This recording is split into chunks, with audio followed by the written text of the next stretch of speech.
What's up, everybody? Welcome to a brand new episode of Part of the Problem. I am Dave Smith. He is Robbie the Fire Bernstein. How you feeling, brother?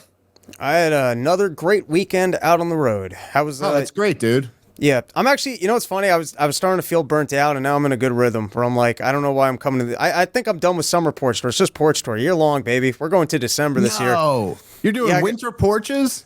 Well, you just got to keep to the West Coast. You can do Arizona, you can do Vegas. It stays hot till real late. So I got to start lining up the West Coast dates, but we're going year round, baby. I'll go out to Australia. I'll just go where it's always summer. Wait, hold on. Wait a second. If you're not just doing summer porch tours, but you're just always on a porch, at what point are you a hobo? Like, where is the line? I think when you can't afford plane tickets and you start jumping trains. That is, you're probably right about that. Rob will be flying to a porch near you. Well, that's great, dude. I'm glad to hear they're all going good. I hear like nothing but amazing feedback from these shows. I'm telling you. All right, let me say this right now. Yeah. I want to come do a porch with you. I'd love to have it. We can make that happen. It's got to be one that makes sense. I kind of want to be like a surprise guest. I don't want to do nothing. I just want to come do like 15 minutes on one porch. Somewhere where I can do that, where it makes sense. The next time we got something that's Jersey local and we can easily get you there and back to just do 15 minutes and have a beer, we'll set it up. And on that note, well, this one's too far, but August 24th is the last booked one. It's my friend Max's. He's got the private bar. It's one of the best hangs of Porch Tour. So last one scheduled, Perryville, Maryland. Oh yeah, out in Maryland. Okay. Yeah, if you can get yourself booked on other things that are in the Maryland region, it might even make sense for you. All right, maybe I'm going to try to make this work. Okay. All right. That's great. And of course, go to porchtour.com, comicdavesmith.com for all our stuff. We're out in Stamford in a few days on Thursday, I believe. We're out in Stamford, Connecticut. Looking forward to that very much. This was a makeup date that I had to reschedule, so I'm looking forward to that. And then we got a bunch more stuff coming up. Casper, Wyoming, Dallas, Texas at the end of the month. Well, the next one is Fort Worth and Dallas are at the end of the month, then Casper, Oklahoma City after that, Tulsa, Detroit, Kansas City, Poughkeepsie, Philadelphia, and then just added to the website, which I'm very, very excited about, Bozeman, Montana. We got a theater show that we're doing out there. This is my, there's not too many places left that I've never been to or done stand-up in, and Bozeman, Montana is one of them. I'm really looking forward to going out to Montana. Never been to Montana in my life.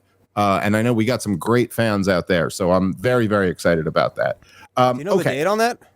I can know the date on that if you give me 1 second. It's that's January 18th. So that's next year. We got some time before Pray to Santa for some snow. We'll go skiing. Well, you won't, but they got some nice mountains out there. I'll be drinking in my hotel room, but I'll meet you when you're done for sure.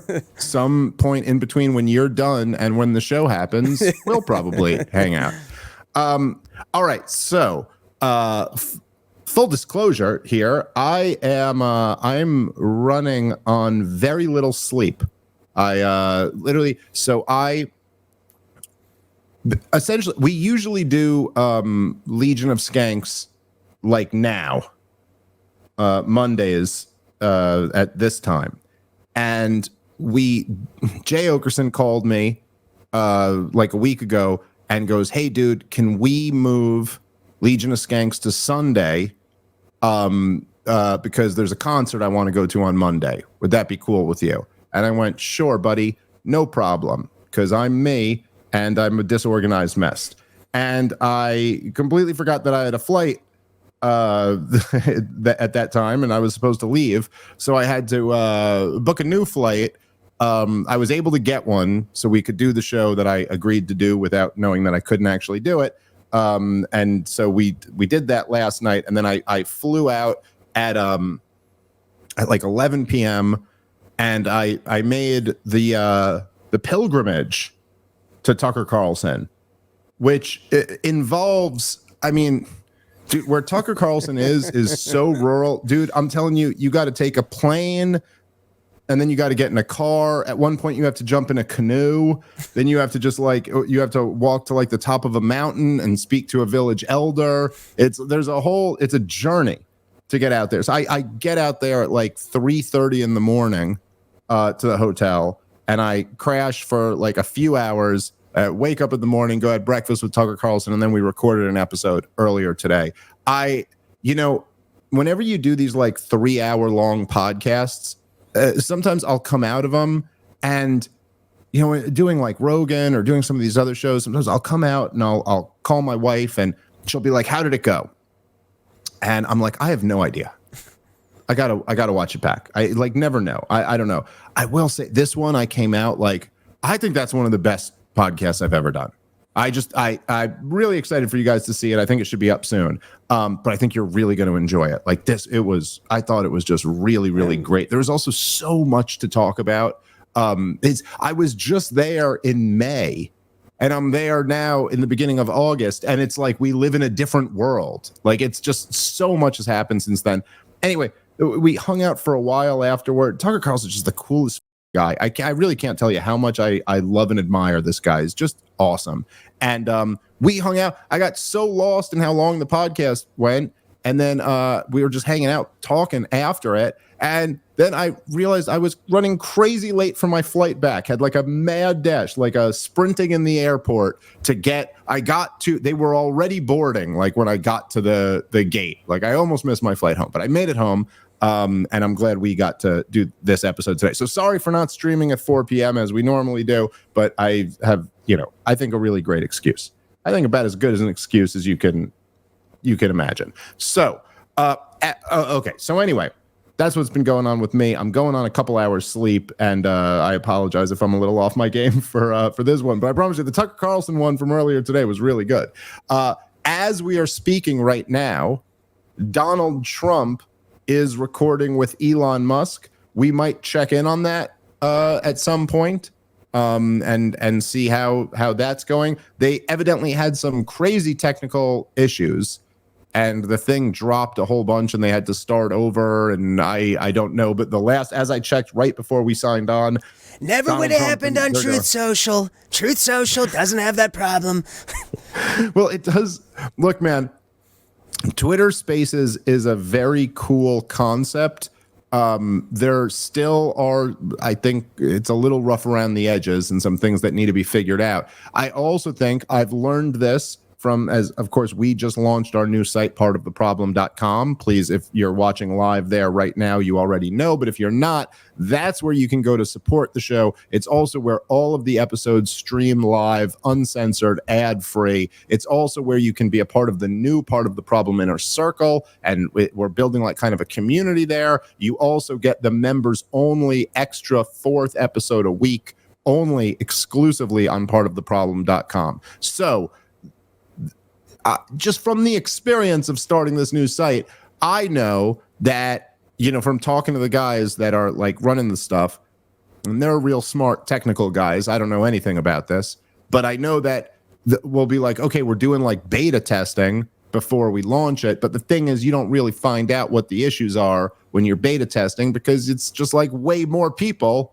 are on it when you're really doing it, and then you figure it out. And I'm sure for Twitter Spaces, a one-on-one with Elon Musk and Donald Trump, I'm sure, broke all previous records, and they've never had this much traffic on a Twitter space before. And from my very, very limited understanding of the technical side of it, I'm sure there's just no way to prepare for what type of glitches will go wrong in that environment. So anyway, I guess they had some issues. Elon said something about how it was like an attack on Twitter. I don't exactly know what that means, but it looks like they're back up now. Anyway, let's get into a couple of the big. We'll check in with that in a little bit. Let's get into a couple things that are big news from today. Number one, the day started, for me at least. I got up pretty early this morning. I headed over to Tucker Carlson's place. We had breakfast before we did the show. And as I'm on my way over there, one of the things, I swear to God, one of the things I was going to say, because I was kind of like, I was thinking to myself as I go there, it's a weird life that I live, I don't know how exactly I've gotten to where I am in my career right now. But I'm going and I'm talking to like the biggest, the biggest right-wing platform in America. And so I was kind of thinking going in, like the theme from what I was trying to get across today was like my urgent advice to right-wingers, MAGA supporters, Trump supporters, all of that, like what I think they really need to hear. And one of the things, and also knowing that Tucker Carlson really has Donald Trump's ear and that maybe this could even influence him a little bit. And I swear one of the things I was going to say is like I had a long phone call with Scott Horton the night before, and I was talking to him and I was like, hey, this is the thing. This is what I think I want to say. And he was like, okay, here's what I think, you should say. And we were like kind of just discussing it as I do with him sometimes before these shows.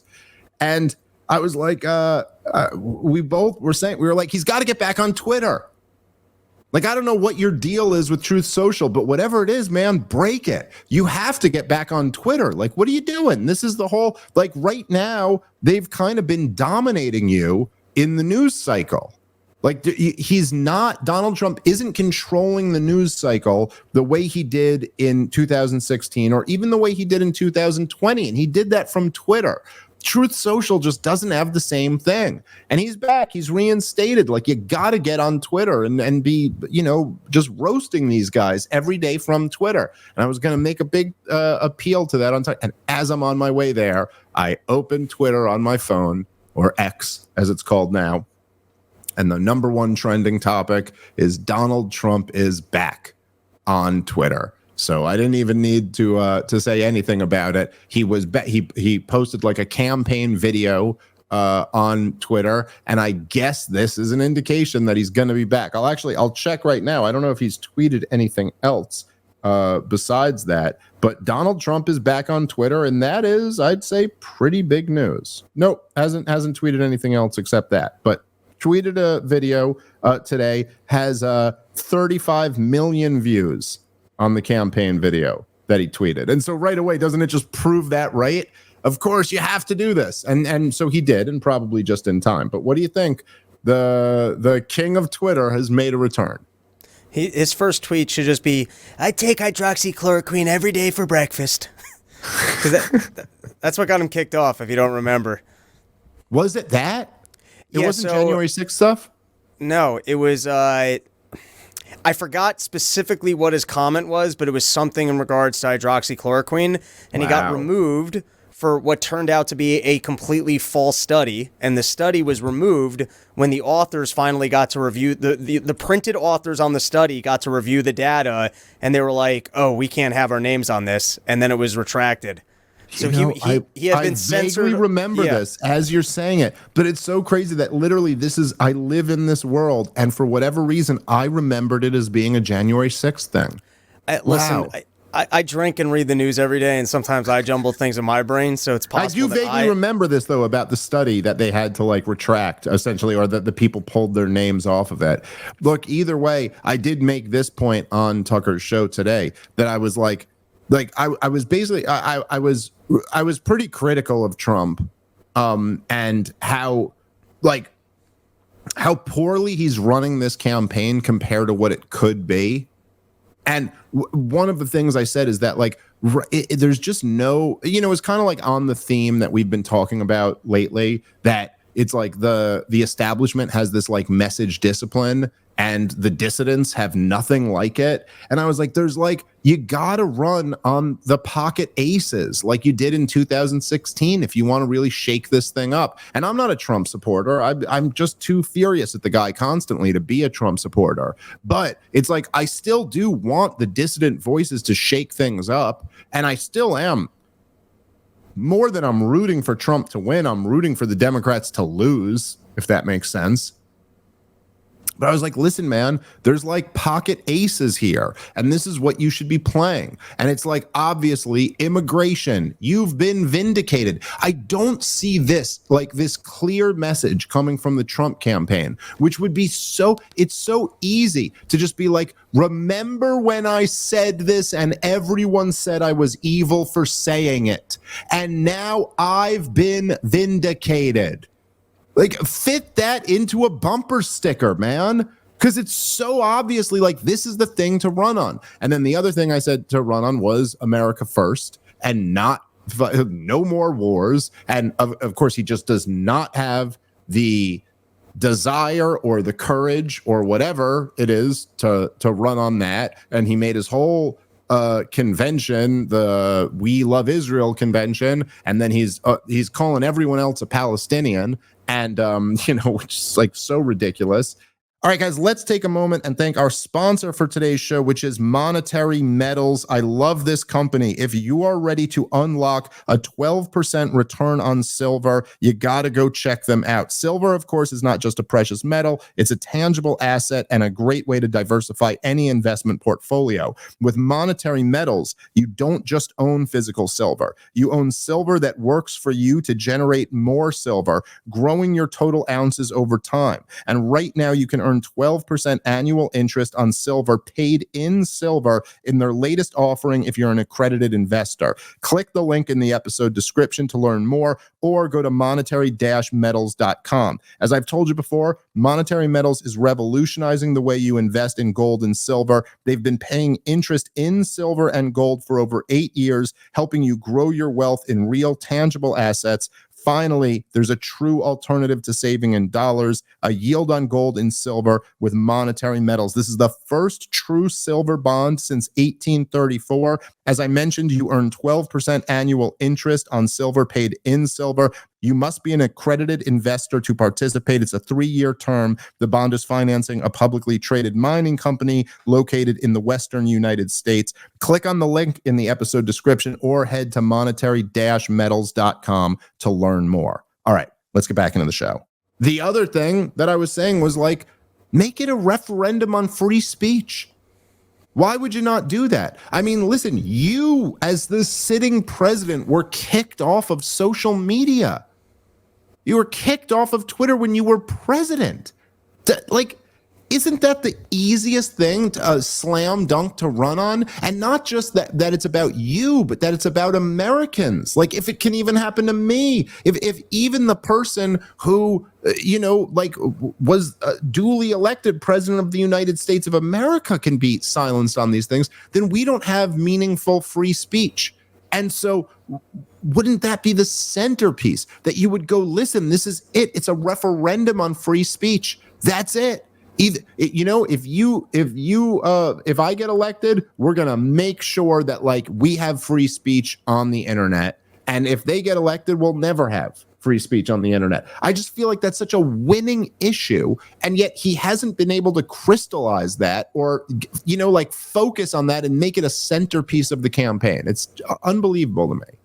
I would also add to the list, great list, but also attacking the Democrats on their preserving democracy, which included pretending like a guy didn't have dementia, then cooing him and using the Justice and then just going after the Justice Department in every possible way to try and make sure that Donald Trump couldn't run. And when that didn't work, potentially, looking the other way while someone was trying to shoot him or facilitating it, depending on how conspiratorial you want to be. I'll tell you, listen, I completely agree with you. I completely agree with you on that. Yeah. And specifically also, as I mentioned on the last episode we did, and I mentioned this on Tucker Carlson's show today, that also just that it's the biggest scandal in American history that we don't have a president right now. That's crazy that the guy was deemed too senile to run for president, but he's still the president of the United States of America while we're involved in a proxy war with the Russians. It's just so insane. You can't even imagine it. If you wrote it in a novel, you'd go, this is too far-fetched. But we're living through it. And, I made this point, and I will tell you, as I made this point, I was like, I kind of thought to myself, maybe it was my own insecurity or whatever, but I thought maybe Tucker might disagree with me on this because, I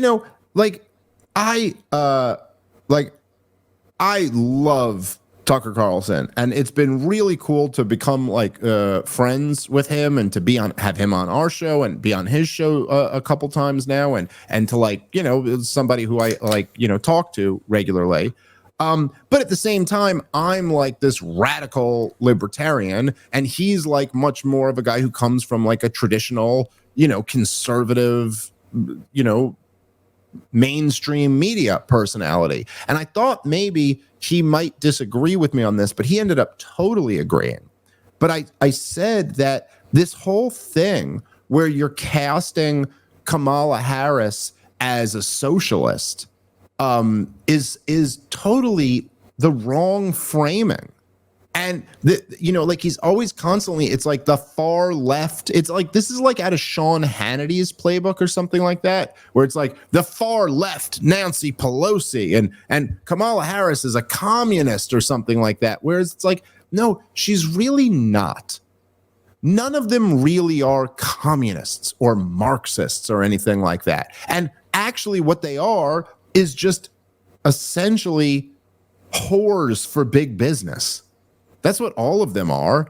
They're essentially just like guaranteeing like cronyism. That's what they're really for. And they might use some like kind of quasi-leftist rhetoric in their attempt to do that. But it doesn't mean they're really like, they're not. In other words, Kamala Harris is not going to usher in the workers' revolution of the proletariat. She's going to usher in more big profits for big banks. You know what I mean? And the problem with Donald Trump casting them as the socialists is that it's almost like you completely lose what the appeal of Donald Trump was. Like, what was the appeal of Donald Trump? That the appeal was that he was a giant middle finger to the establishment. That's how he won. Like, the Bushes and the Clintons, that's the appeal of Donald Trump. The establishment has mismanaged everything. And we're furious about that. And on top of it, they're like demonizing people who are furious about it.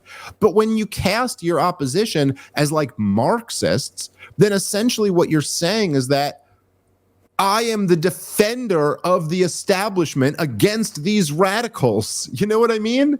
And it's like totally like it's just not at all correct. And I did say like that's a big problem with him being all in on I will support Israel and you're all a bunch of Palestinians.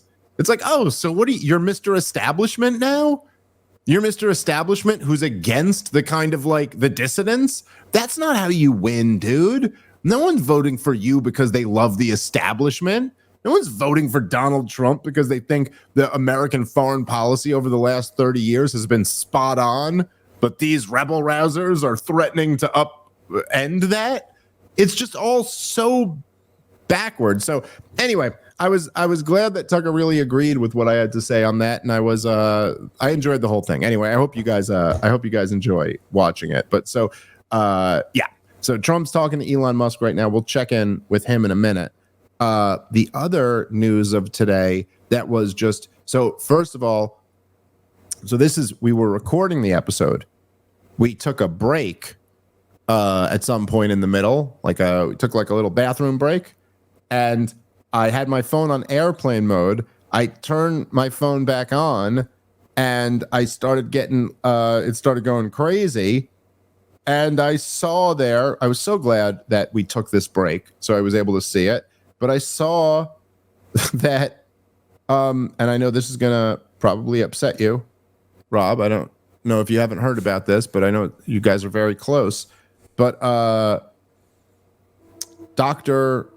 Truth Science, Anthony Fauci, got his third COVID infection today. Is that, by the way, is that train on your end, Rob? I'm laughing because I didn't even hear it till you said it. Like, yes, but I'm so used to it's like the scene of Blues Brothers with the subway going back and forth. I do not hear it.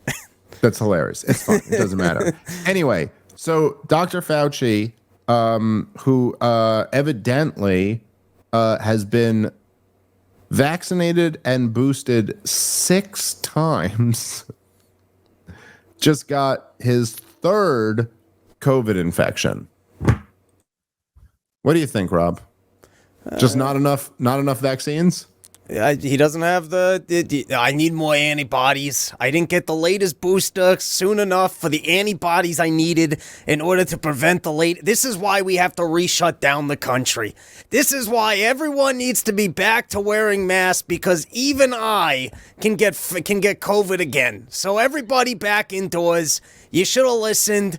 It's because of the unvaccinated. I didn't even see this, but I'm just assuming he's saying things like this. It's not too bad. Now listen, if you've had 7 vaccines, you'll barely feel it if you get COVID. I'm the very unlikely, but isn't it something to say? I'm only alive because of the 6th booster. If it was only 5 boosters, I'd be dead right now.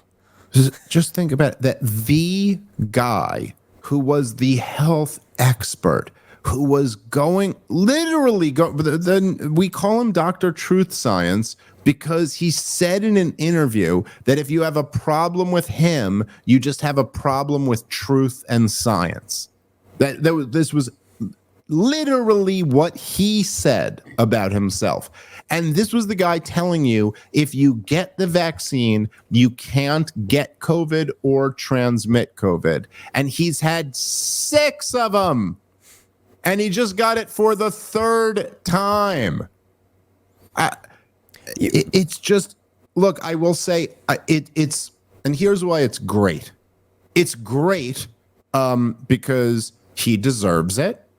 He deserves far worse than this. I mean, talk about deserves it. He made it. He made the virus that he just got for the 3rd time, okay? So not only does he deserve it, but what's so great about something like this is just because in a landscape where Donald Trump's assassination attempt seems like a while ago, and it's so easy for all of these things to just be buried in our distant memory, it's nice to see something like this because it just reminds everyone. It's like, oh yeah, remember when they lied through their tyrannical teeth and told you that this vaccine was something totally different than what it was? Remember? Well, the head guy who had the nerve to say that you're against science if you criticize him, he's got COVID for the 3rd time now. For the record, I'm just saying I'm on 0 jabs and 2 cases of COVID. So I'm beating them in every regard. But isn't it just insane? I mean, I don't know really what can be said other than the obvious, but it is amazing. It is, again, something like out of a cartoon that this guy's getting it for the 3rd time. Well, I think I've had all the COVIDs all of the times, but who cares, for one. And for 2, if you're Fauci, why are you even telling people this? Do you really need to get back on the news that badly? You're not around anymore. You could just have COVID for a week and not tell anyone. Like, dude, why are you even... Good point. And I did not think of that. I'm embarrassed that I didn't think of that. Why is he telling people? Why do we even need to know? They need people to do mail-in ballots. They're not sure if the new monkeypox is going to come around and catch enough people, so... No, but it's like an excellent question. Why wouldn't he just stay to himself? He's not even in an official position anymore. I can't believe I didn't even think of that. Why the hell would he even be admitting this? A really good question. Yeah, I guess to remind people that's why it's so important that you've been boosted with the latest boosters, because otherwise when you get this thing that you're going to get anyways, you'd be dead. I guess. Goes, I don't know. I didn't hear his comments. I can't tell you. Goes, what can I say? I love being humiliated. Why do you think I always talk to Rand Paul? It's just fun. Wow, that really is something. All right, let's check in. Can we get the if we could look at Trump and Elon's thing? Let's try to pull that up for a second. And if you just go maybe while Mike's pulling it up, we can take some comments. All right, guys, let's take a moment and thank our sponsor for today's show, which is ProLon. These days, a lot of people are learning about all of the benefits of fasting, like weight loss, mental and physical performance, and gut health, but they worry about the whole not eating part. Well, that's exactly why ProLon was created.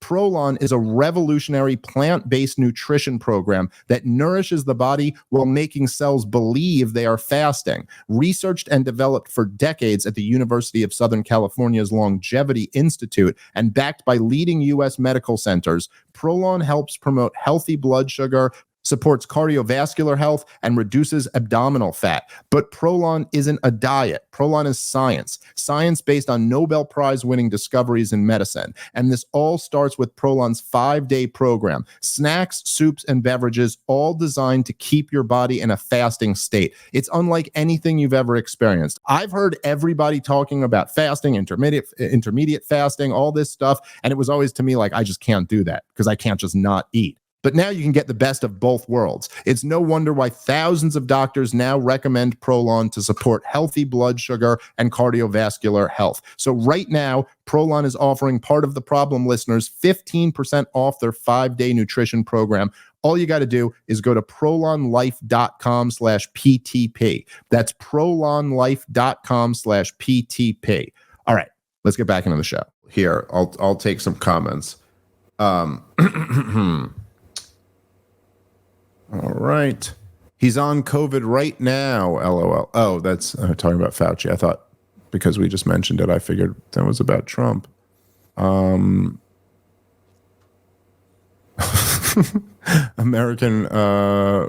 Regularis says Fauci asks COVID to spit in his mouth.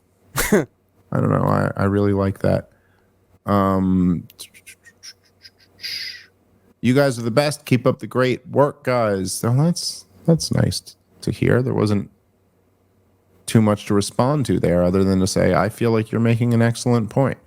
All right, here, I'll come back to the chat in a moment and we will we'll answer questions if you guys have it there. But let's see, can we Mike, can we pull up Elon Musk's Twitter here and see what's going on?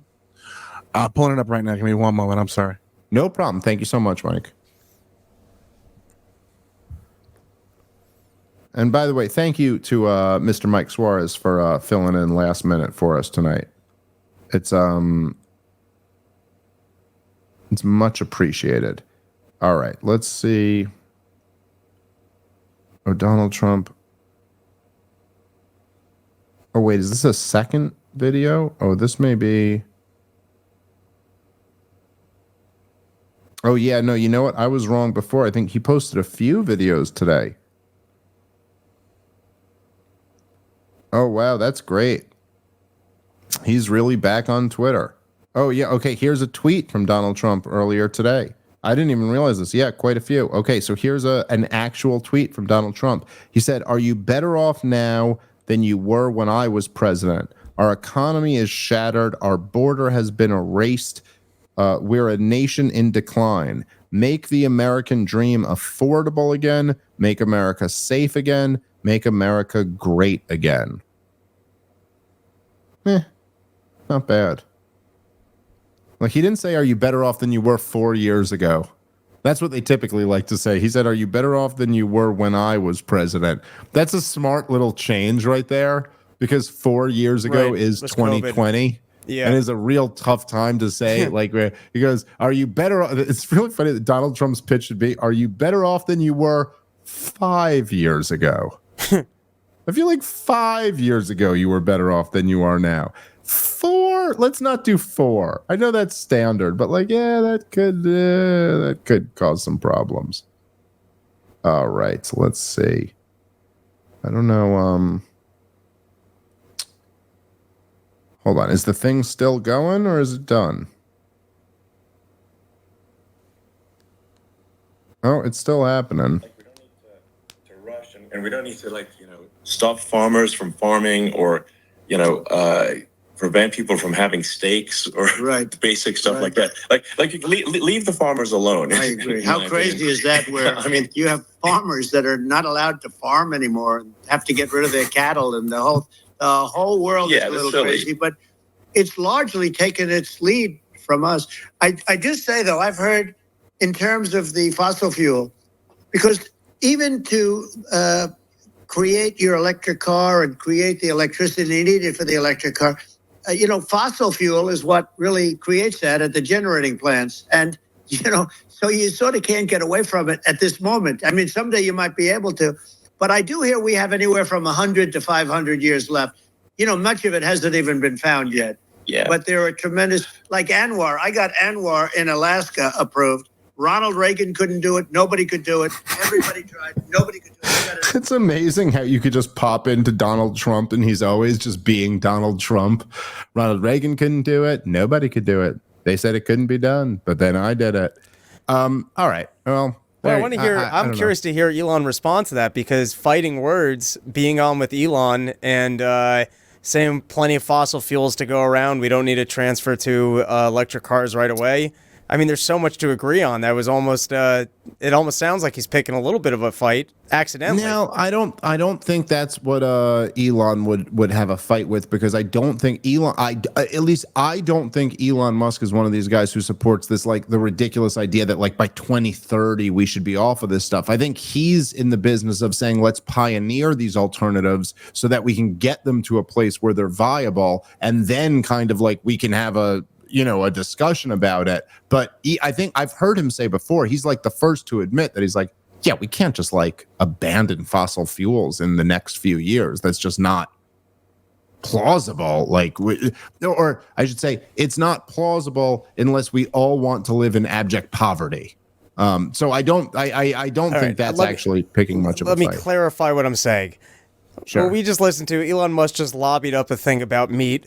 Donald Trump's like his McDonald's. He can talk about steak. I used to have Trump steaks. He could get into steaks. And he pivoted it to a conversation about energy infrastructure, which had an angle of criticizing the immediate pivot or need for electric cars.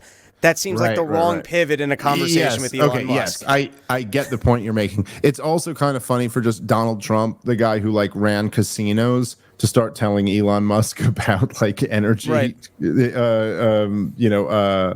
electric cars or whatever. It's just it was an interesting move. Again, we're just jumping in a middle of a thing. I will say this, right? Broadly speaking, about right now, it says it has 1.2 million people listening. I believe though that's that half of a Kamala rally. Yeah, there you go. I believe they greatly reduced the number of people listening because they were having these tech issues. Like he said, I think they had 8 million and then it crashed and then they reduced it down. This show is sponsored by BetterHelp. Guys, I know I have really benefited from therapy in the past. I know a lot of my friends and family members have benefited from therapy. And if there's anything in your life that you feel like is tripping you up or getting in your way, I highly recommend it. And if you're thinking about starting therapy, give BetterHelp a try. It's the easiest way to do it. It's entirely online. It's designed to be convenient and flexible and suited to your schedule. All you have to do is fill out a brief questionnaire and you get matched with a licensed therapist, and you can switch therapists at any time for no additional charge. Never skip therapy day with BetterHelp. Visit betterhelp.com/problem today to get 10% off your first month. That's BetterHelp.com/problem for 10% off your first month. All right, let's get back into the show. Probably we should have mentioned this at one point. It is one of the things that Donald Trump is doing in his 2024 campaign that I do think is really great. Because I was, I've been critical of him a little bit already, and I was critical of him on Tucker's show earlier today. I will say one of the things I think he's doing that's really great is stuff like this right now. I think this is what we should be doing more of. And just that, doing a Twitter Spaces with Elon Musk. I think it's great that he came to the Libertarian Convention. I think it's great that he came to that Bitcoin convention. I think it's great that he has to, because really at this point, all I really care about with the Donald Trump presidential campaign, I've just seen too many signals that are like, if he gets back in, I just don't trust that he's learned his lessons and he's actually going to be able to drain the swamp or something like that. But I really, really hope if he gets in that he pardons Ross Ulbricht. He's committed multiple times to doing that on day one. And I just, I know Lynn Ulbricht, who's Ross's mom, and I've spent some time with her, and her kids doing a life sentence for, look, what he was convicted of. There's just no civilized argument for why it deserves the type of punishment that he's gotten. It's just, if people don't know, he created the Silk Road, which was like kind of like a dark web type thing where you could trade anonymously, and they really came after him and made an example out of him. And then there were like accusations that the Fed made that he was like trying to hire people to kill someone. But, the bottom line is he was never convicted of any of that. So what he was convicted for is insane to go to jail for, let alone, I think he's already been in over a decade, I think. So anyway, that would be really great. But I'm not really convinced aside from that, and I'm not even convinced he'll do that. I sure hope he will. But I would I would really like, okay, that would be great. But I don't think that in any meaningful way he's actually going to like drain the swamp if he gets in. However, it is like Donald Trump has basically run 2 middle fingers to the establishment campaigns, and we got one more out of him. And as of right now, he's the only one who's positioned to be that guy. Maybe someone else will rise up who could really be that guy. And when I say be that guy, meaning someone who's like has tens of millions of Americans who support him, who like are really on board, and he can run a campaign that can win, that has a chance of actually winning. And while we're in this moment with this campaign, you almost start to look at like, well, what are the tangible things that we can get out of it? Okay, well, the tangible things you can get out of it would be that you can shed light on issues that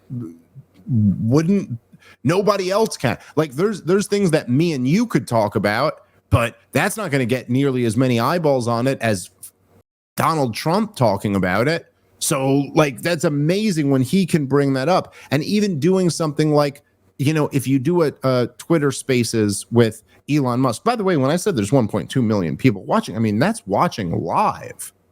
The numbers on this are going to be insane by the time it's all over and it's posted. And even just for Donald Trump to go with Elon Musk and do this on Twitter, this is a huge moment in like shattering the corporate media dominance, which has already been shattered quite a bit over the last few years. So that's an incredible thing to do. That Donald Trump going to the Libertarian Convention, going to Bitcoin conventions, this is an incredible thing to do because it sets a precedent.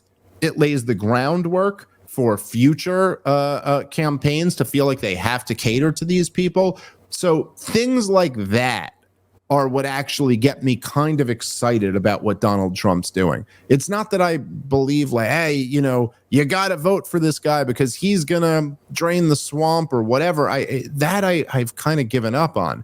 But I really do think there's value in some of these things. And so I hope he does a lot more of that. You know what I'm saying? I agree. 100%. Spread the message. Go after the deep state. Do the fun stuff. Yeah. Now, kind of on topic of what to expect and not expect. You had sent this to me. I have not had a chance to watch this, Rob, but you had the video of Donald Trump was talking about Hillary Clinton and his promises to lock her up. Well, it was him saying that he chose not to lock her up. Well, he was talking about how he said he was running on lock her up or whatever. So here, let's play that video if we can, Mike. I'm curious to see this. Mr. President, President Biden is now not to pardon his son Hunter, who is now a convicted felon and facing more felony charges in his upcoming trial for alleged tax evasion. Would you consider granting clemency for pardon? I don't think it's appropriate for me to talk about it. I think it's a tragic story. You want to know the truth. And I felt that with Hillary Clinton, too. With Hillary Clinton, I could have done things to her that would have made your head spin. I thought it was a very bad thing. Take the wife of a president of the United States and put her in jail. And then I see the way they treat me. That's the way it goes. But I was very protective of her. Nobody would understand that, but I was. I think my people understand it. They used to say, lock her up, and I'd say, just relax, please. We won the election. I think it would be I think it would have been horrible for our country and we had her between the hammering of all of the files. And don't forget, she got a subpoena from the United States Congress. And then after getting the subpoena, she destroyed everything that she was supposed to get. I thought it was so bad to take her and put her in jail, the wife of a president of the United States. And then when it's my turn, nobody thinks that way. I thought it was a very terrible thing. And she did a lot of very bad things. I'll tell you what, she was pretty evil. But in terms of the country and in terms of unifying the country, bringing it back, to have taken her and to have put her in jail, and I think you know the things as well as I do. There were some pretty bad acts that she did. I think it would have been very bad for our country. And a lot of my people, a lot of the MAGA, as they call them, but the base. And I think the base is 75% of the country, far beyond the Republican Party, because we're a party of common sense. And I'm a person of common sense. I want to have low taxes. I want to have strong borders. I want to have a strong military so that China and Russia, look, they've allowed China and Russia to do the impossible combined. They're natural enemies. They always have been, because China needs more land and Russia has it. They've always been natural enemies. And because of Obama, it started with him, and then Biden, because he didn't know what the hell he was doing, they've now become one force. And then now they're adding Iran to it, and they're adding North Korea to it. Pretty powerful force. This is something that is unthinkable that they allowed to happen. Wow, that was very interesting. So I missed. I had seen part of that press conference or speech / question taking that Donald Trump did. I did not see that one. That is really fascinating. What are your initial thoughts on that, Rob?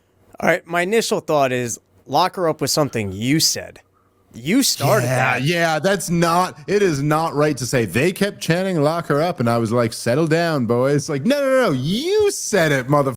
Don't act like that's how it went down. So listen, I get it. It's a different environment now where they went after you. Everyone's concerned that you're going to start going after other people and you're letting the deep state know, hey, you don't have to shoot me. I'm not going to get in there and start going after everybody. That's right. But that's right. At the end of the day, what you're telling us is that you did make a campaign promise and then you're pulling the salesy move afterward. Fauci, I said that? Like as if everyone just started chanting that at his rallies and he had nothing to do with it? Yeah, that's wild. Where's the drain the swamp talk? Now, maybe you want to go, listen, I think it's inappropriate to go after past presidents. I think Hillary Clinton's already so irrelevant that there's no reason for me to prosecute her. But we do need to clean up at least you could pivot like that. But we do need to drain the swamp. We do need to clean up the deep state. And I would like to investigate or at least have a commission to find out why there was so much corruption at the FBI to investigate me. It's not right that American citizens should have to worry about a corrupt government going after them. You know what I mean? There's other talking points, but to just go, I lied to my constituents and told them that I was going to go after somebody because it was good during the campaign. But not even that. He's not even walking back. I didn't say that. My constituents wanted it, and clearly I can't do that. The base was saying that. I mean, that is a wild rewriting of history to pretend that this was just something that people started chanting at my rallies. But I never said we were going to lock her up. That's not how it went. I mean, look, I'm just saying on the face of it right there, that is on the level of Fauci saying I never recommended lockdowns. That's wild. To say, I never said lock her. Is these people, I'd be giving a speech and then these people would just start chanting lock her up. And I was like, whoa, settle down, crowd. You know, look, I will say it does remind me of something that I believe, my memory is not what it used to be. But I'm not sure if it was Peter Thiel who said this or if he was quoting someone else when I heard him say this. I definitely heard him say it. But I think I've mentioned this before on the show, but he said that, and this was referring to the 2016 campaign, that he said that that the media took Donald Trump literally, but never took him seriously, and his supporters took him seriously, but never took him literally.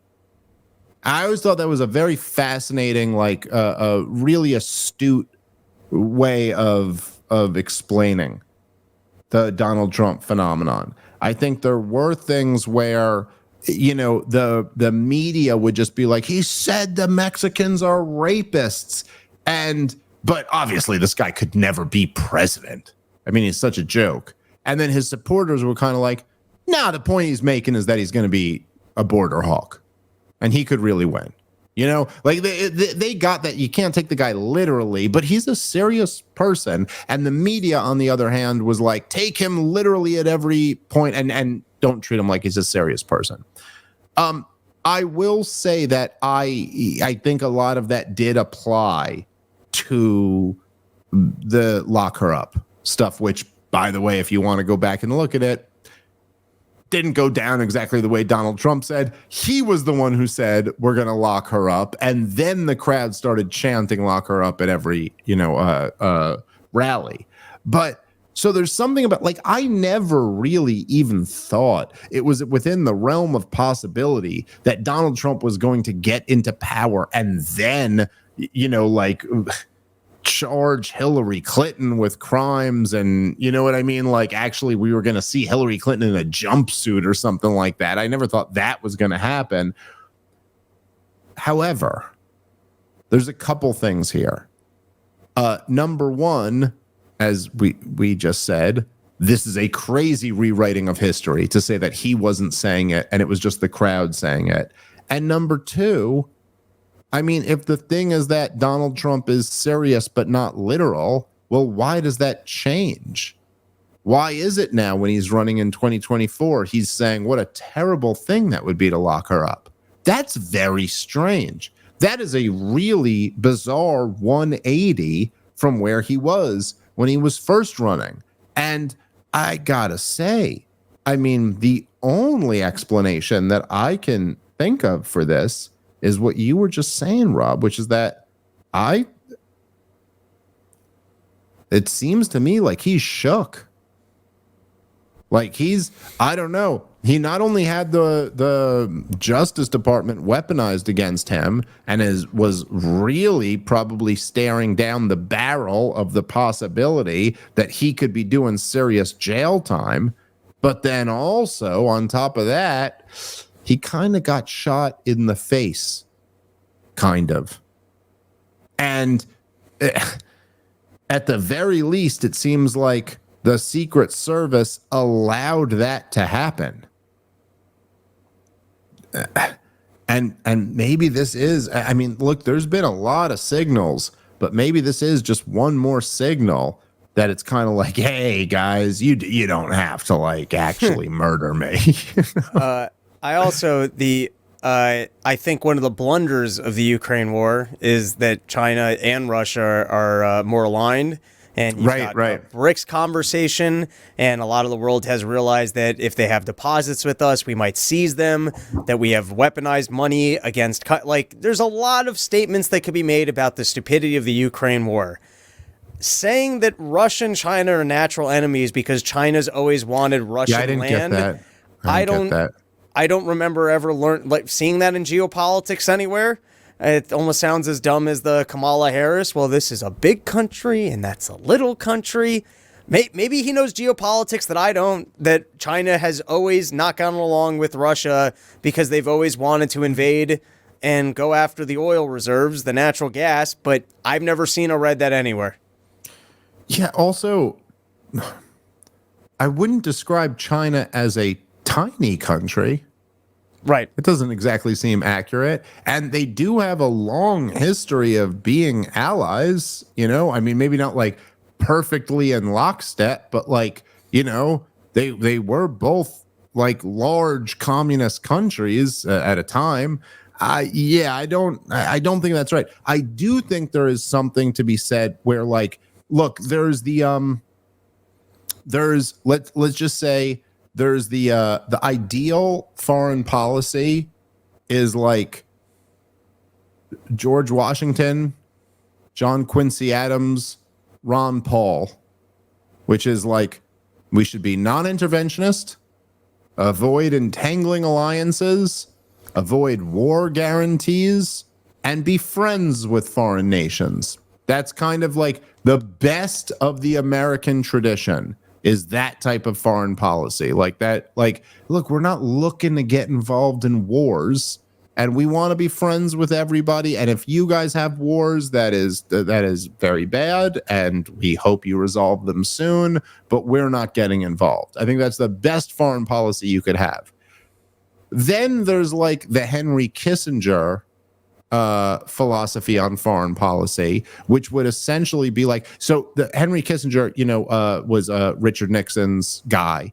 This was the big thing when they opened up trade relations with China in the 70s. The reason why they went over there and met with Mao Zedong and like said nice things about him and tried to normalize relations was because they thought the big enemy was the Soviet Union and they were allies with China. So let's kind of try to attract China over to us to kind of pit them against each other. And that is wiser, you know what I mean? Like to have them be enemies than to have them united against us. And then there is the what can only be described as the senile policy of Joe Biden, which is let's pick a fight with Russia and China, and let's pick a fight with the two biggest nuclear powers outside of the United States of America and see if we can't fight them both at the same time. And I think what Donald Trump is saying is like he always was more really of a Kissinger type than a Ron Paul type. He speaks like a Ron Paul type at times, but in reality, and in fact, he actually met with Henry Kissinger back when it was in 2016, or maybe it was 2017 after he was in, but he was bragging about how Henry Kissinger totally agreed with him because his view on foreign policy at the time, when he was running in 2016, was kind of the reverse, but kind of the same as the Kissinger foreign policy of the 70s. So he was saying that that China is the big threat right now, and Russia is less of a concern. And so this was his goal, was to have détente with Russia, make a deal with Russia to bring them in with us to kind of pit them against China. That's been Donald Trump's understanding of foreign policies from the beginning. So I think that's kind of what he's getting at. Again, there is a point to what he's saying. I think the much wiser response would just be that we don't really need to be enemies with either of them. That neither of them are conventional military threats to us. They are threats in the sense that we can all, at this point, between the US, Russia, and China, we can all blow up the world many times over. And so, yeah, you can't really fight a nuclear war with any of them. But it doesn't seem like any of them are about to launch a first nuclear strike against us or anyone else unless we push them to the point of doing that, any more than it seems like we're about to nuke one of them. And so then you come into the realm of like, oh, I guess we can't really fight a conventional war against either of them anyway. Thank God. The only benefit of nuclear, of nuclear capabilities. And so then it comes down to a situation of like, so what are we exactly? Economic competitors? Oh, okay. Well, if we're economic competitors, then we already know both logically and empirically from just the 20th century alone, well, we know what leads to economic dominance. And it ain't centralized power or socialism. It's free markets and capitalism. So if they're nothing but an economic competitor, then the number one national security priority would be drastic cuts in spending, taxes, and regulation. That's what you want to do if you want to actually defeat China, defeat Russia. And the frustrating part about it is that we could so easily lap all of them 100 times over if we just had a real commitment to cutting spending, cutting taxes, and cutting regulation. The problem, of course, is that special interests make ungodly amounts of money off of taxation, regulation, and government intervention in general. Not to mention, fiat currency. All right, listen, I am out on my feet, exhausted. I apologize for that, but we will be back tomorrow with a brand new episode. Thank you guys so much for listening. I'm very excited for you guys to listen and watch the episode with Tucker. And also on our next episode, we'll go through the interview with Elon Musk and pick out interesting things that we think were said there and see what we got. All right. Thank you guys so much. Please go subscribe at partoftheproblem.com if you can. We give you lots of goodies for signing up at whatever level you sign up at. Of course, please go see Robbie the Fire Bernstein on the road, porchtour.com, and please come see us together on the road, comicdavesmith.com for all of those ticket links. Catch you guys next time. Peace.